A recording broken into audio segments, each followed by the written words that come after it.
মানে মই বুজি পোৱা নাই সেইটো কিয় হ'ল আৰু ইমান দিনে সেই কথাটো মানে ৰখুৱাই হৈছিল আৰু সিদ্ধাৰ্থৰ ফ্লেটটো যিটো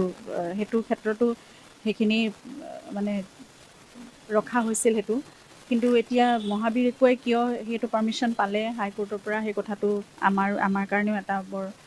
প্ৰশ্ন উত্থাপন হৈছে সকলোৱে সেই কথাটো বিচৰা আমি কোনেও নাছিলোঁ আৰু সেইখিনি কথা এতিয়া প্ৰকাশো হৈছে জুবিন গাৰ্গ সেই 1,10,00,000 টকাৰ সিদ্ধাৰ্থে তাত ইনভেষ্ট কৰিছে বুলি লিখিছে সেইখিনিও জুবিন গাৰ্গৰে টকা বুলি আৰু SITয়েতো চাৰ্জশ্বিটখনত বহুত হিচাপো দেখুৱাইছে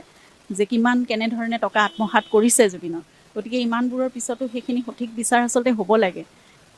যদি জুবিনৰ টকাৰে সেইখিনি ইমানখিনি কৰিছে কাৰণ সিদ্ধাৰ্থৰ ইমানখিনি সামৰ্থ্য আছে বুলি আমি কেতিয়াও নাভাবোঁ আৰু এই কথাবোৰ আমি কোনো যেনেকৈ জনাই নাছিলোঁ যে সিদ্ধাৰ্থই এনেকৈ ইনভেষ্ট কৰিছে নিজৰ বিজনেছ প্ৰতিষ্ঠা কৰিছে গতিকে এইবোৰ নজনাকৈ হোৱা কথা এই কথাবোৰ উচিত তদন্ত হৈ আচলতে বস্তুটো এনেকৈ পাৰ্মিশ্যন এটা পাব বুলি আমি কেতিয়াও ভবা নাছিলোঁ মানে মই বুজি পোৱা নাই